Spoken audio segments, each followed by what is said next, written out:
We really like working with clients who want to meet their purpose, grow their purpose in anything where marketing can add to people's quality of life, or as we say, marketing for good.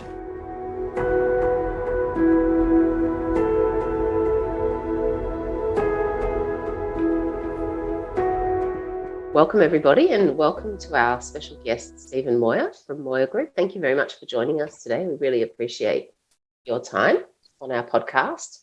So the first thing I wanted to ask you was, could you tell us a little bit about your business, what you do, about when you started and your typical services and clients? Well, thank you, Carolyn, and thank you to the Juntos team. Nice to be here. So in terms of our business, our business is called Moir Group. We're a specialist accounting and finance recruitment company, and we recruit all roles from sort of assistant accountant level right through to CFO. So pretty much most roles that you would see within a finance team. And then there's a lot of diverse roles within that. So sort of a lot of analytical roles, strategy, tax, all those kind of things. I started the company in 2007, just before the GFC. It was about 3 or 4 months before the GFC, and started just myself. And now we're a team of about 20. And I suppose, through that period, we've seen a lot of different cycles, and I suppose we're going to talk about the purpose in a minute, but that's really been the key behind everything we've done. Comes back to our purpose. Thank you. That's a good segue to ask you, just before we get into the detail, a little bit about your impressions of what's happening in the market at the moment. Obviously, you're pretty close to the economic and commercial coalface with your work. We know that you work across business, executive, not-for-profit and government. So what are the key themes you're seeing happening in the market at the moment? Yeah, it's really interesting times at the moment, I think. And here we are, sort of 8 days before the federal election in 2022. And I think it's, if I look ahead, and I was talking to a CFO of a business just now, and we were sort of in alignment here. On one hand, you've got low unemployment, which is really strong. So if I just put our employment hat on, unemployment at sort of 4% or going a bit below that is very strong for our business and for the economy generally. But I do think there's a disconnect. So when you look at the broader economy, so whilst unemployment's very low, I think there are a lot of challenges globally and particularly locally for the Australian economy that are going to be coming through the rest of this year and into next year. So on the one hand, yes, unemployment low, that's good.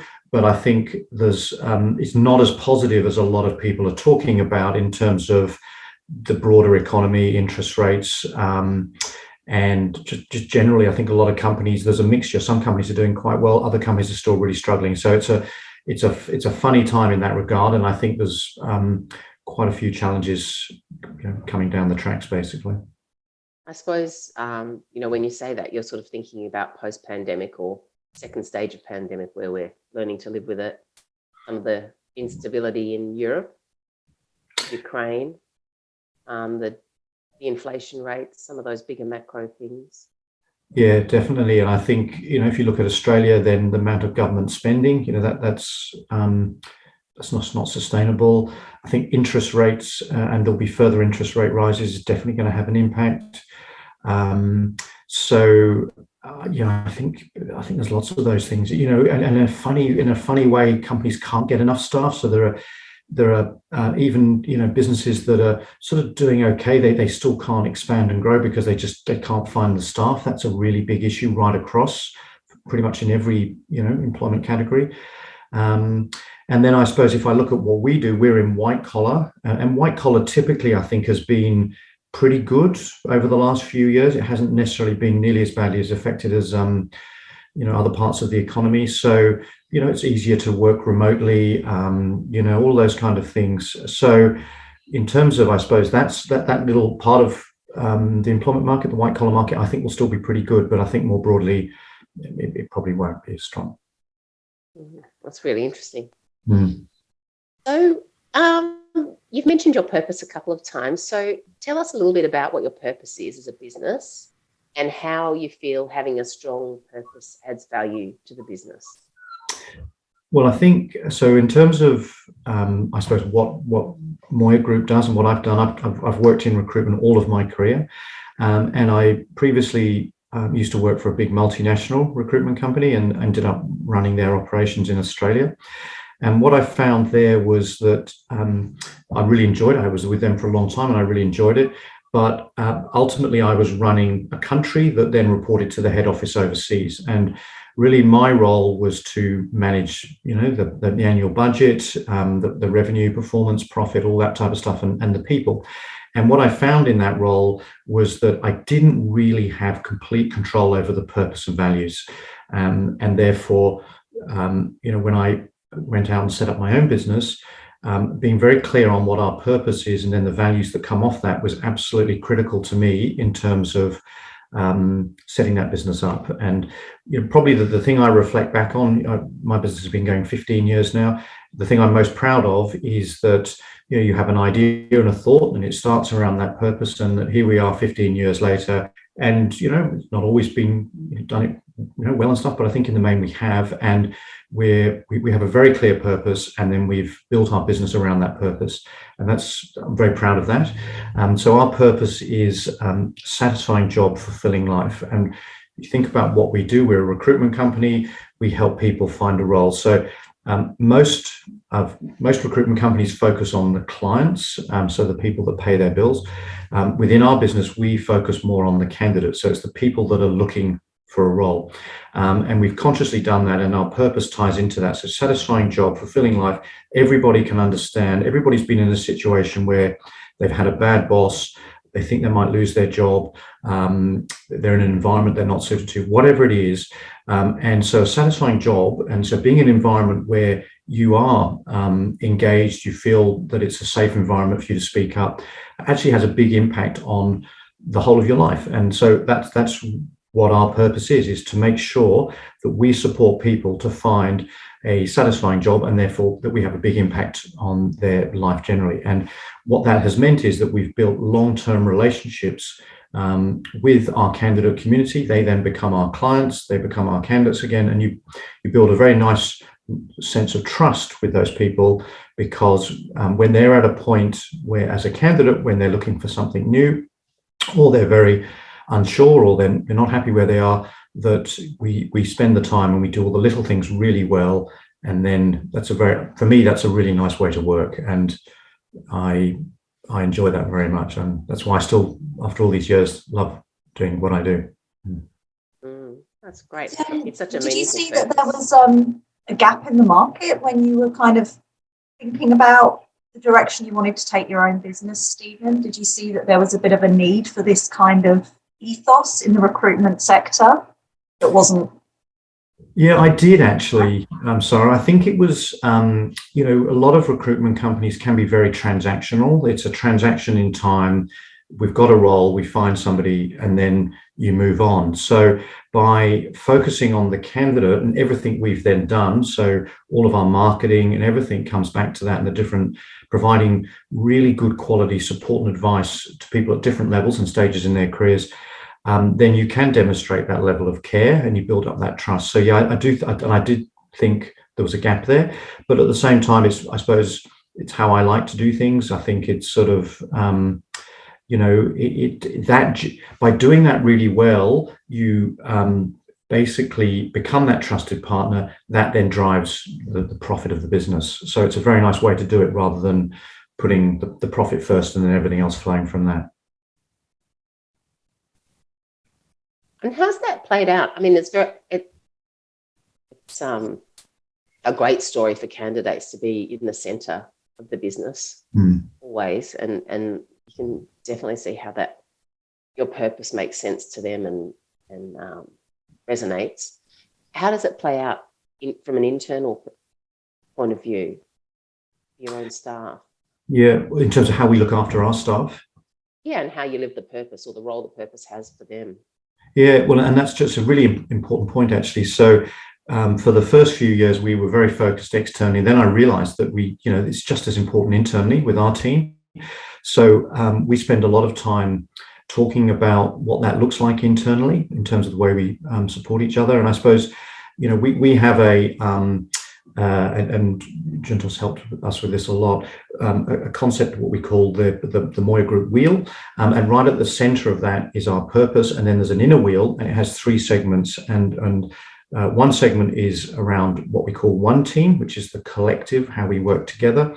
The second area is around our values. So our values link into this very strongly, and we have 5 values, and particularly our value of care is the one that's most important, and that means doing all the little things really well. And then the third one is what we call time to fly, and that really means psychological safety. So creating a safe environment where people can speak up, be themselves, and feel comfortable doing that. And that's been an area that we've really focused on too. So I think, internally we're very strong in those areas, but the one around psychological safety, to me, is really, really key, because if you create an environment internally where people will speak up, will you create a flat structure that's not hierarchical, then the business flourishes, each individual flourishes, and you hear great ideas, and it's a nice environment to be in. So that's how we've done it. Thanks, Stephen. So it's interesting you mentioned the wheel. So our role when we worked with you was in bringing that. You had all the pieces that you knew you wanted to have in the wheel, but it was about communicating it in a visual way and an easy to understand way to your staff, and bringing that idea to life in a range of visual formats. And that obviously, required an investment from your side to do that well. What was it that made it worthwhile for you to invest in internal communications and your internal staff? Well, I think, firstly, it was a recommendation from yourselves at Juntos, which was excellent, and I was very grateful for that. I think, probably again in the early years when you're building a business, you're very externally focused. You've got to get it off the ground and all that. And then, what I've realized is that, if you spend a good amount of time looking internally and supporting your team and making sure that the culture's strong internally, where you're going is very clearly defined, etc., that is just as important, if not more important. So I suppose, it's interesting because I often look at the wheel that we put together, and there's so much time and thought that's gone into it to just see, I look at it sometimes, is that it? There's just that one page, given everything that went into it. But I think there's a lot in being able to distill something down really clearly and succinctly that then becomes everybody in the business understands, and you can take people with you on that. So I'm really pleased with it because there's lots in there, but it's very clear. And so to me, we rolled this out early, I think it was last year. It's very important. And when we're looking at bringing new people in, when we're doing a lot of our training that we do internally, we try and tie everything back to the wheel so that it's very consistent. Everybody understands what each part of the wheel means, and doesn't mean that everybody's strong in each area, but everybody can play their part, and creating momentum in that wheel is how we are continuing to grow. I'll just jump in there as well, Stephen, because obviously I was working quite closely on this piece, but I think often with these strategies and ideas, they come down from the top, and there's a lot of passion there and a lot of drive. But in terms of actually bringing them to life in a way that actually engages people and really kind of sparks their interest, I think that's where these kind of marketing communications can really kind of help just to, get that engagement. So it's like, I think we kind of showed a side by side, which was the original drawing. So you had that concept very clearly in your mind, Stephen, but it was just kind of a very simple circular image. And I think by engaging us and getting sort of the design and the thought just to kind of bring it to life a bit more, I think that was the thing that really helped you sell it in to everybody, and for them to kind of have that aha moment and to sort of be on the same page as you. Yeah, no, I totally agree, Sarah. And I think, I think also just being prepared. I'm very pleased that we did this where we invested in the internal communication. Sometimes you can think, well, where's the immediate return on that? Whereas if you're investing in the communication to clients, for example, candidates, you can see that more tangibly. But we've had a fabulous return on this, and it's really a very clear demonstration of where our business is going. And that's what I like so much about it as well, and the part that everybody can play, which is really important. I think if I can just add too, it puts you ahead of all of these other companies who are essentially like putting lipstick on a pig in a way. They're kind of saying that they have these internal relationships and they've built these and done this thought and these thinkings, but you can see where that internal infrastructure is just crumbles when there's a little bit of pressure, because they actually haven't done that thought that you've done and gone through those steps and, you know, talked with your team. You're way ahead, I think, of a lot of companies that at least I'm familiar with. It's great.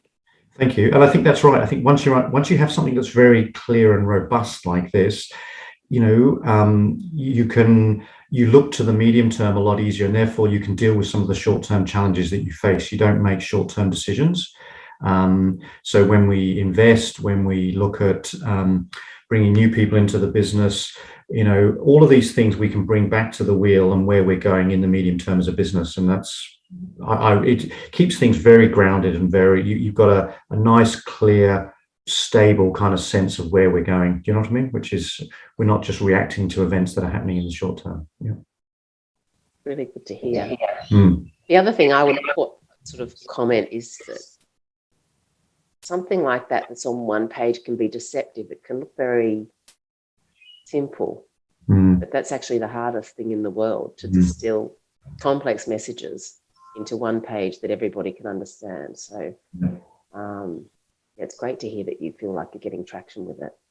Oh, it's fantastic. And I think the other thing with putting a lot of thought into something, people see that, you know, it's, even though it's one page, you know, every word means something, every part of it means something. And, you know, I've got a very nice narrative I've built up around it as well, which, you know, it is impressive when people hear it. They go, well, this is a business that's well thought through. They know where they're going, and that's nice for everyone, really. Yeah. Thank you.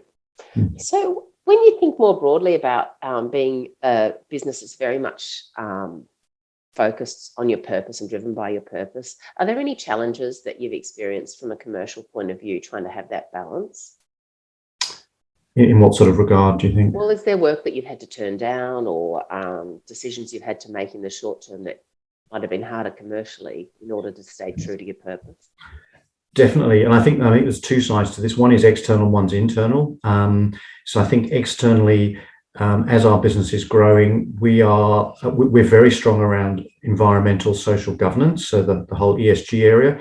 So we are very much looking at the clients we work with through that lens, and there are now organizations that we don't work with that are maybe not aligned with us in that regard.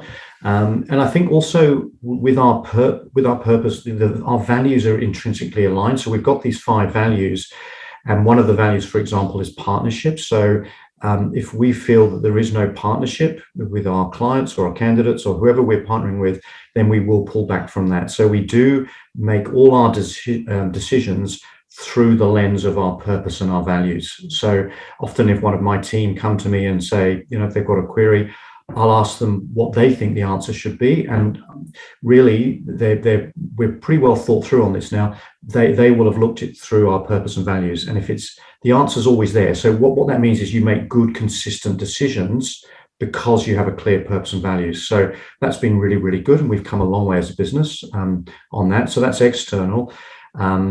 Internal, you know, I think it's an ongoing challenge. So I found when I started the business, you know, you've just got to get it off the ground. So you got to get going, you know, and therefore you have different people in your business at different stages of your growth and evolution as a business. And, you know, through COVID, we made a few changes to our team, which was a function of that. They were excellent people, but maybe, you know, it was time that those people moved on and other people came into the business who were maybe more aligned with where our business was going forward. So that's an ongoing thing. And now, you know, when we recruit people into our business, I meet them first off, always the first meeting's with me rather than the last meeting.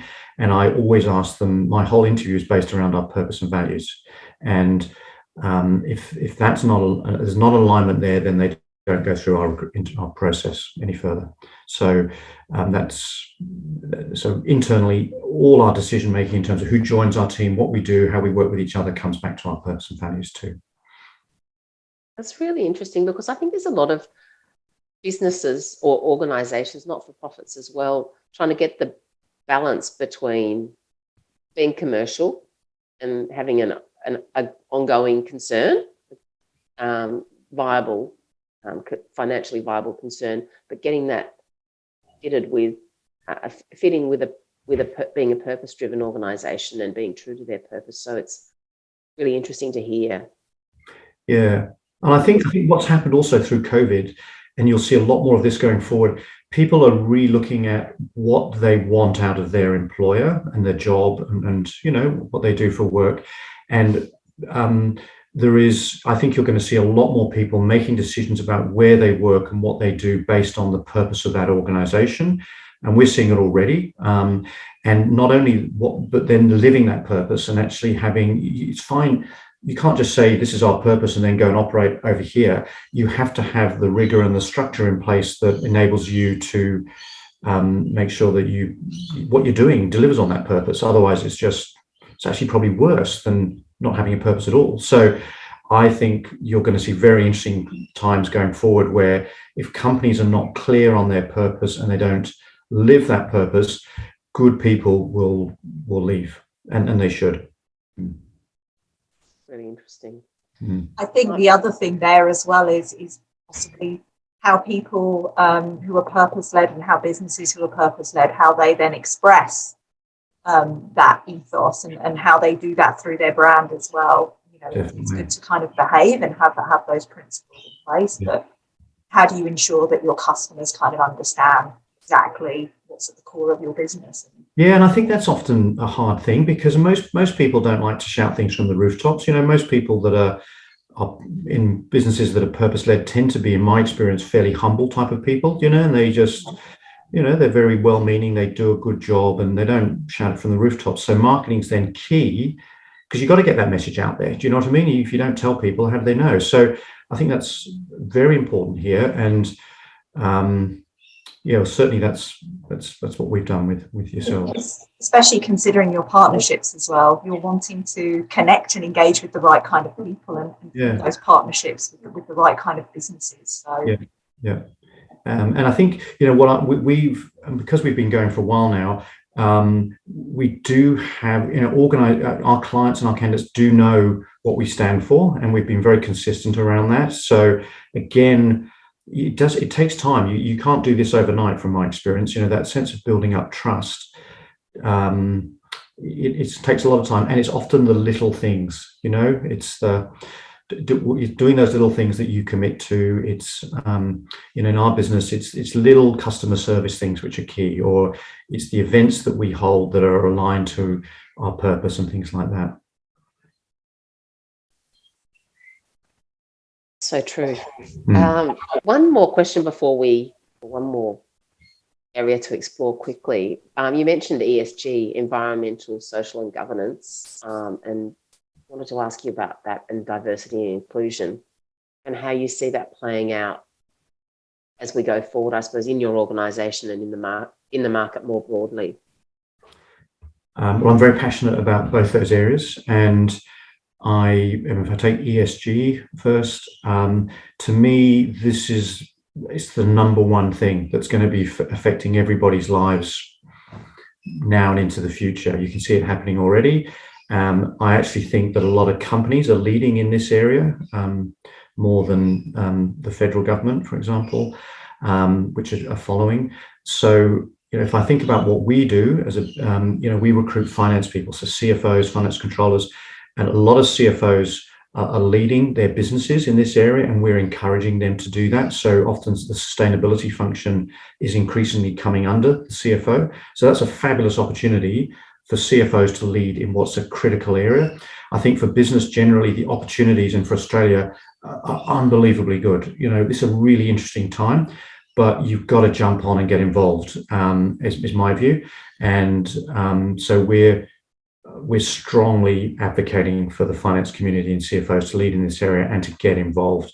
So There's lots of changes coming, and so it's a huge area, I think, and with huge opportunity. And diversity is another one. If you look at Australia's probably a couple of years behind what's going on in Europe, for example. Europe tends to lead on some of these areas, and diversity in lots of forms is another really big area. So it's actually, given the low unemployment rate and the challenges finding people, a lot of these areas, the opportunity is sort of now, because there's pools of really capable, good people that are there, and companies just need to be more flexible and adaptable in terms of how they engage with those people. And I think, again, there's huge opportunities there. So you can see that coming. Yeah.